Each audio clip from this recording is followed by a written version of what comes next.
My husband said I was a bad mother for working. Then I found out he'd been unemployed for 9 months while his affair partner paid our bills. It started with small comments. The kids barely see you anymore. Other moms volunteer at school. Maybe if you were home more, our son wouldn't be struggling. I worked as a hospital administrator, 50-hour weeks that kept our family comfortable, or so I thought. My husband stayed home with our 2 kids, ages 8 and 10. He'd greet me at the door with complaints about my absence, my priorities, my failures as a mother. I believed him. I cut back my hours, turned down a promotion, started working from home twice a week. Still, it wasn't enough. You're choosing your career over your children, he'd say, shaking his head like I was a lost cause. Then our mortgage payment bounced. I called the bank, convinced it was an error. They explained our account had been overdrawn for weeks, but I'd seen the balance. We had money, except we didn't. When I checked our statements, I found withdrawals I didn't recognize. Venmo transfers to someone named Brooke, always round numbers, always on Tuesdays. That night, I asked my husband about the transfers while he cooked dinner. "Oh, that's my sister," he said without looking up. "She's been having a rough time. I've been helping her out." My husband didn't have a sister. I hired a private investigator, cost me $800 I couldn't afford.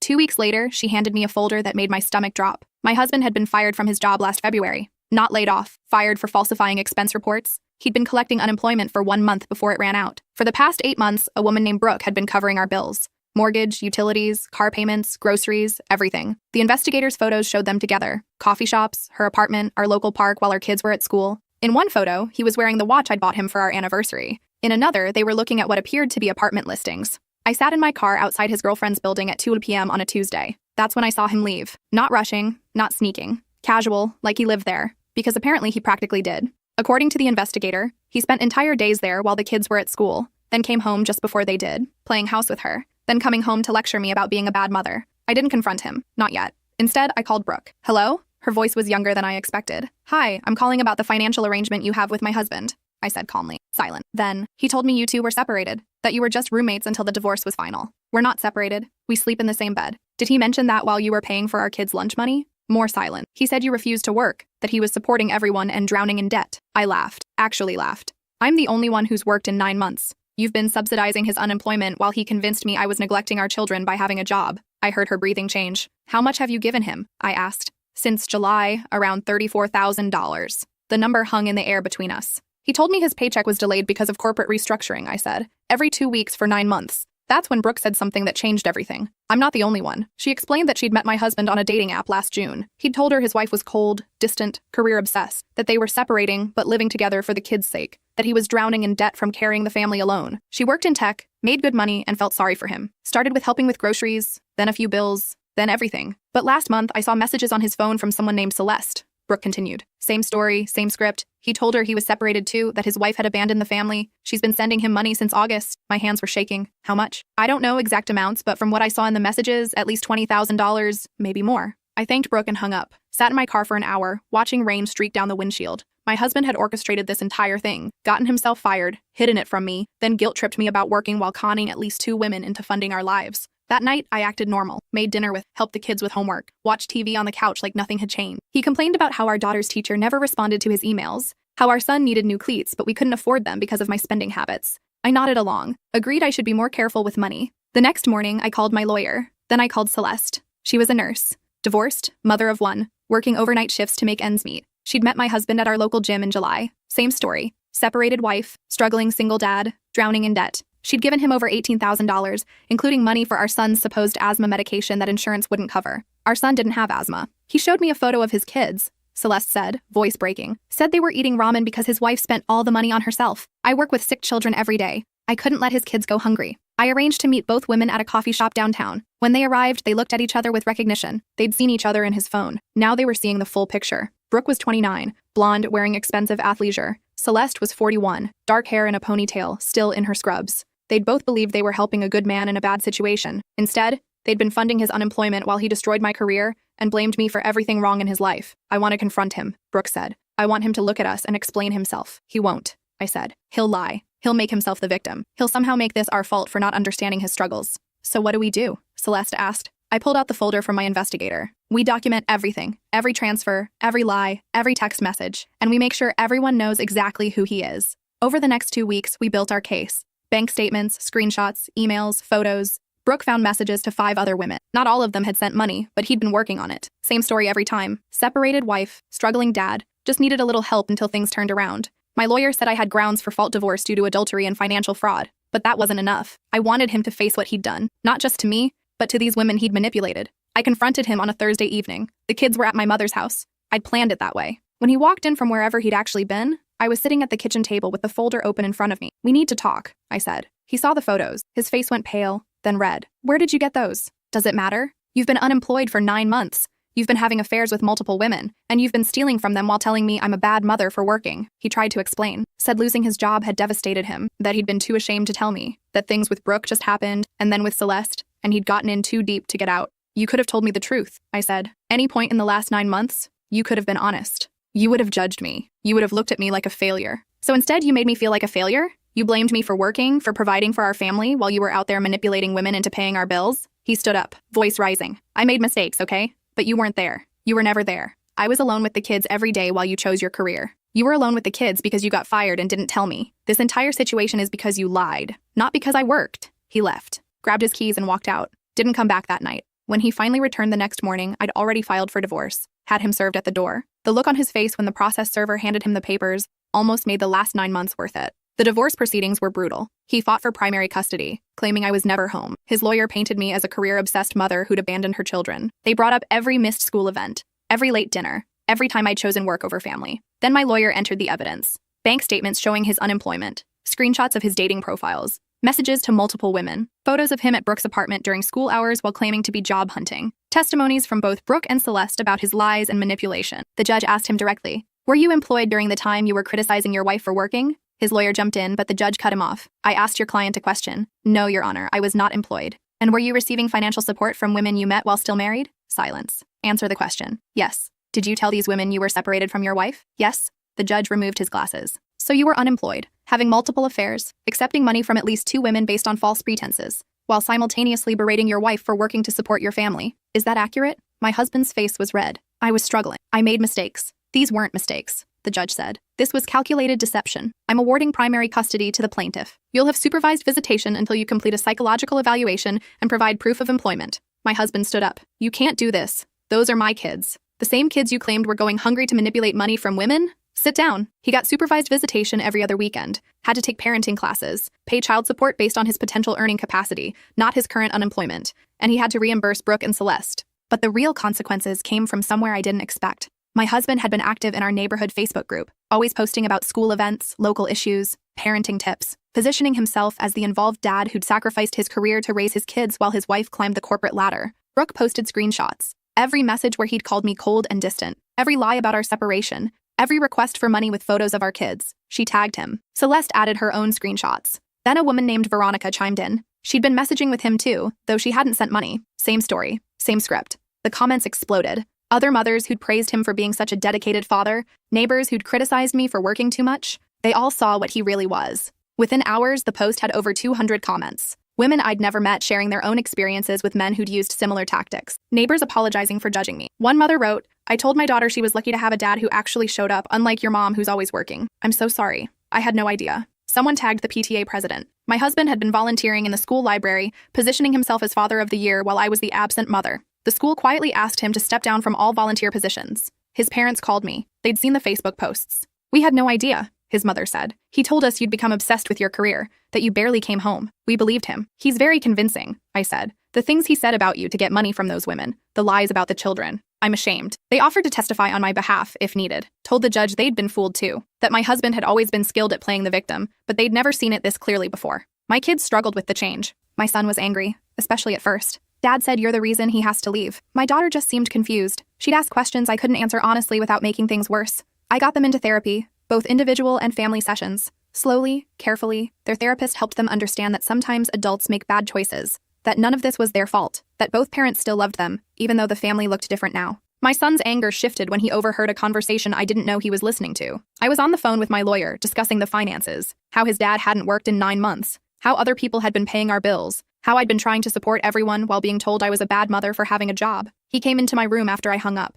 "Dad hasn't been working?" I hadn't wanted to tell them this way. "No, not for a while. But he's home every day." "What does he do all day?" I didn't answer. "Is that why you've been so tired? Because you've been doing everything alone?" "Your dad was going through something difficult," I said carefully. "Sometimes adults struggle and make choices that hurt the people around them." My son sat on the edge of my bed. "I heard him tell Grandma you didn't care about us, that you loved your job more than your family. That must have been hard to hear." But it wasn't true, was it? You were working so we could have stuff, and he was just not working and lying about it. I put my arm around him. It's complicated. It's not that complicated, he said. He was 10, but in that moment he sounded much older. He lied about a lot of things, and everyone believed him because he's home more. My daughter took longer to process everything. She kept drawing pictures of our family together. 4 people holding hands, smiling. Always 4 people, even though that wasn't our reality anymore. Her therapist said she was grieving the family she thought she had, that she needed time to accept the new normal. The therapist sessions became a regular part of our routine. Every Tuesday evening for my son, Thursday afternoons for my daughter. I sat in the waiting room, scrolling through work emails, listening to the white noise machine outside the door. Sometimes other parents would sit near me. We'd nod at each other, this silent acknowledgement that we were all here because our kids were dealing with something hard. One evening, another mother struck up a conversation. How long have you been coming here? About 2 months, I said. Us too. Divorce? Yeah. You? She nodded. Same. My ex cheated. Convinced everyone I was the problem, including our kids. It's been rough. We exchanged numbers. Started texting occasionally. She recommended a divorce support group that met at the community center. I went once, felt uncomfortable sharing my story with strangers, and never went back. But it was nice to know it was there if I needed it. 6 months after the divorce was finalized, my husband moved to another state. He'd found a job, finally, in sales. Not the management position he'd had before, but enough to cover child support. He called the kids every Sunday, always upbeat, never acknowledging what had happened. My son stopped answering his calls after the 4th week. I don't want to talk to him, he said. He never says sorry. He just acts like everything's normal. My daughter still talked to him, but the conversations grew shorter. He'd ask about school, about their friends, about what they wanted for their birthdays. Surface level, never addressing the real questions they probably had. Brooke reached out to me a year later. She'd started a blog about financial fraud in relationships. I want other women to see the warning signs, she told me.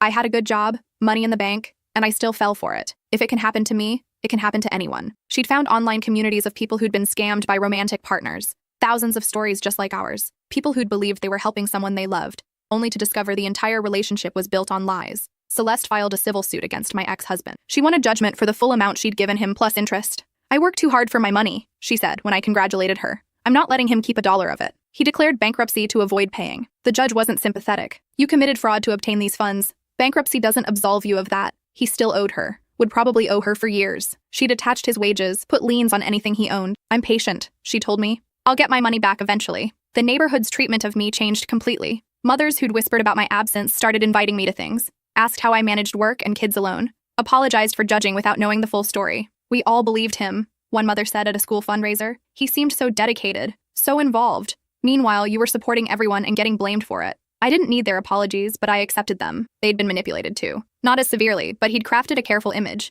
and they'd believed it because, why wouldn't they? My career recovered. The promotion I'd turned down came around again. This time I took it, not because I was trying to prove anything, but because I'd spent months dimming myself for someone who'd never appreciated it. I was done making myself smaller. My kids adjusted. My son joined the robotics club, something his dad had always said was a waste of time. My daughter started piano lessons. The apartment we'd moved into after selling the house became home. Smaller, but ours. No tension, no criticism, no walking on eggshells wondering what mood he'd be in. One evening, about 18 months after everything fell apart, my daughter looked up from her homework. Mom, are you happier now? The question caught me off guard. Why do you ask? You smile more. You don't look tired all the time. I realized she was right. I'd been exhausted for years running on empty, trying to be enough for everyone, believing I was failing when really I'd been carrying everything while someone else took credit and blamed me for the weight. Yeah, I said. I am happier. She nodded and went back to her homework. Just like that. As if she'd been waiting for confirmation of something she already knew. My ex-husband tried to come back into their lives more actively when he got settled in his new city. Wanted them to visit for summer break. My son refused outright. My daughter agreed to 1 week. She came back early, called me on day 4, asking me to pick her up. He has a new girlfriend, she said in the car. She's nice, but he told her the same things he told those other women. That you were mean to him, that you kept the kids from him, that he's the victim. How do you know that? I heard them talking. She feels sorry for him, just like everyone else did. I'm sorry you had to hear that. He's never going to change, is he? I wanted to say something hopeful, that people can grow and learn from their mistakes, that her father loved her even if he made terrible choices. But she was looking at me with eyes that had already seen too much truth. Probably not, I said. She nodded. That's what I thought. 2 years after the divorce, I started dating again. Nothing serious at first. Just coffee, dinner, normal adult interactions that didn't involve criticism or gaslighting. It felt foreign. Being with someone who didn't keep score, who didn't make me feel guilty for having a career, who didn't blame me for their problems. I met Neil through a mutual friend from work. He was an engineer, recently divorced himself, no kids. Our first date was supposed to be coffee, but turned into a 4-hour conversation. He asked about my work, actually listened to my answers, didn't interrupt or try to one-up my stories with his own. On our second date, I told him I had kids. Watched his face carefully for any sign that this was a deal breaker. How old? He asked.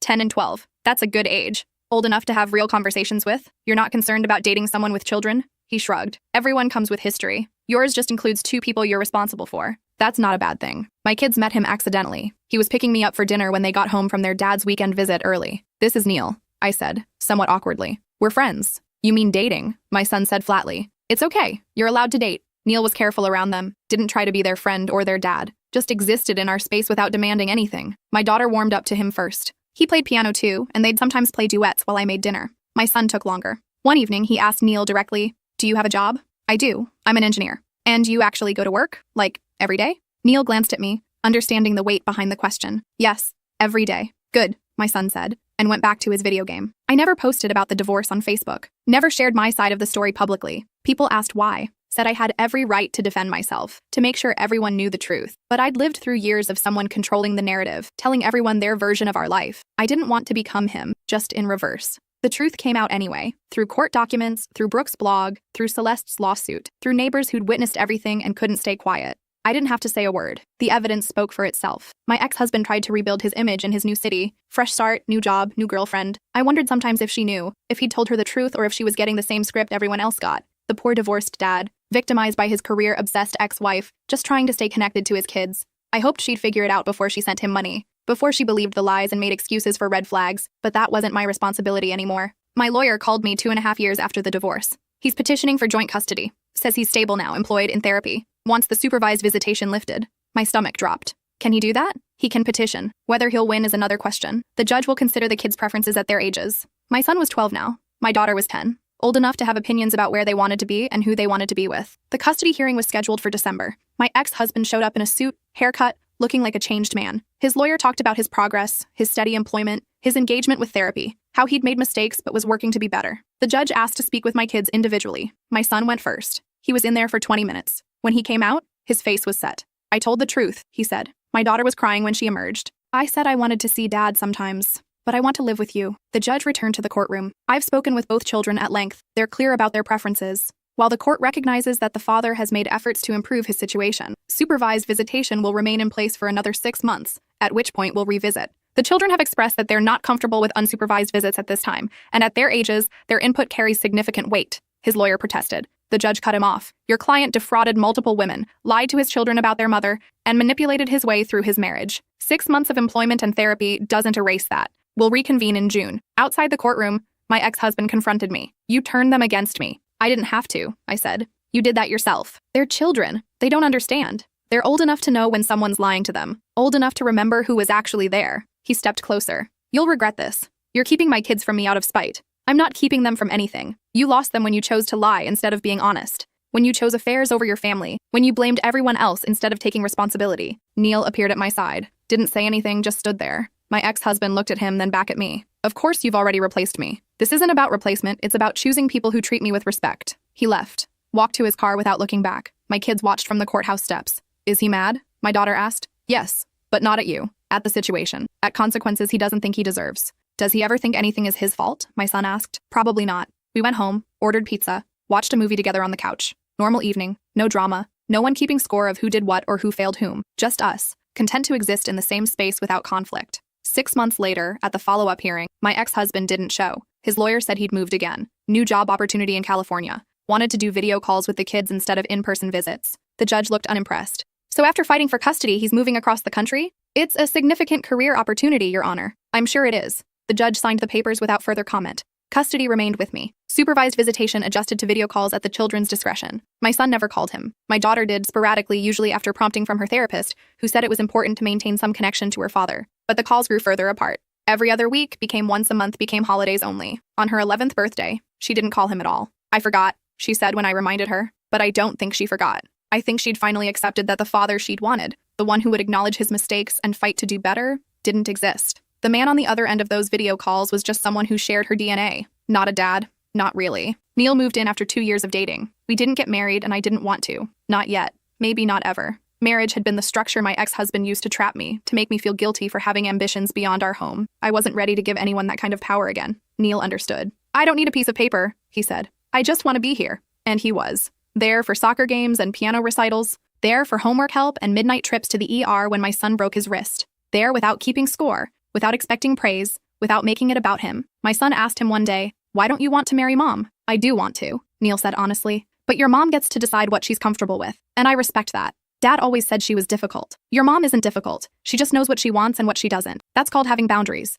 My son thought about that. I wish Dad understood boundaries. Some people never learn. The last time I heard from my ex-husband was almost 4 years after the divorce. He'd gotten engaged to the girlfriend my daughter had met. Wanted to know if the kids would come to the wedding. My son laughed when I told him. Is he serious? Apparently. Hard pass. My daughter considered it longer. Will you be mad if I go? Of course not. He's your father. If you want to be there for that, I'll support you. She didn't go. Called him 2 days before the wedding to say she wasn't comfortable. He sent her a long text about how I'd poisoned her against him, how she was breaking his heart, how he'd been trying so hard to rebuild their relationship and she was throwing it away. She showed me the text. He's doing it again. Making it about him. Making me the bad guy. You're not the bad guy. You're a kid who's allowed to have feelings about a complicated situation. He never just says sorry. Not really. He just says he's sorry we feel the way we do. That's not the same thing. She was right. It wasn't. I kept working, kept building my career, got another promotion, started speaking at conferences about healthcare administration, traveled occasionally for work, something I never could have done when my ex-husband was home, making me feel guilty for every hour away from the house. My kids thrived. My son made robotics nationals. My daughter won a regional piano competition. They had friends, hobbies, good grades, normal childhood struggles, but nothing catastrophic. No lasting damage from watching their family implode, or at least nothing that couldn't be worked through in therapy. On the 5-year anniversary of my divorce filing, I took myself out to dinner. Celebrated making it through. Celebrated building a life I actually wanted instead of the one I'd been told I should want. Neil offered to come with me, but I went alone. Needed to sit with everything that had happened, everything I'd survived, all the ways I'd been told I was failing, when really I'd been holding everything together with sheer will and stubbornness. My phone buzzed. A message from Brooke. Happy anniversary. Proud of you. Celeste had sent something similar. 5 years of freedom. Here's to many more. These women who'd been strangers brought together by one man's lies had become friends. Not close friends who talked every day, but friends nonetheless, bonded by shared experience and the knowledge that they'd refuse to let someone else's deception define them. I finished my dinner, went home to my kids and Neil watching a movie together. My daughter had her head on Neil's shoulder, half asleep. My son was explaining plot points Neil had missed.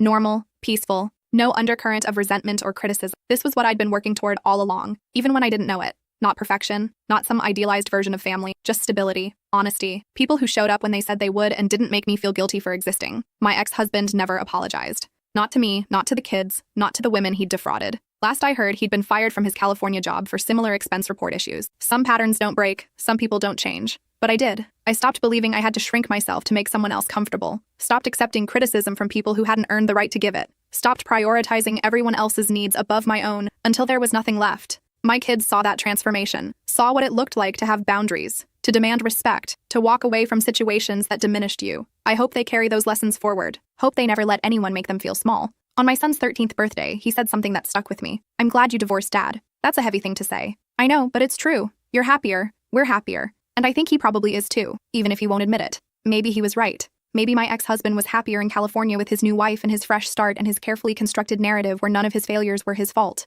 Or maybe he was the same as always, just with new people to blame. Either way, it wasn't my problem anymore.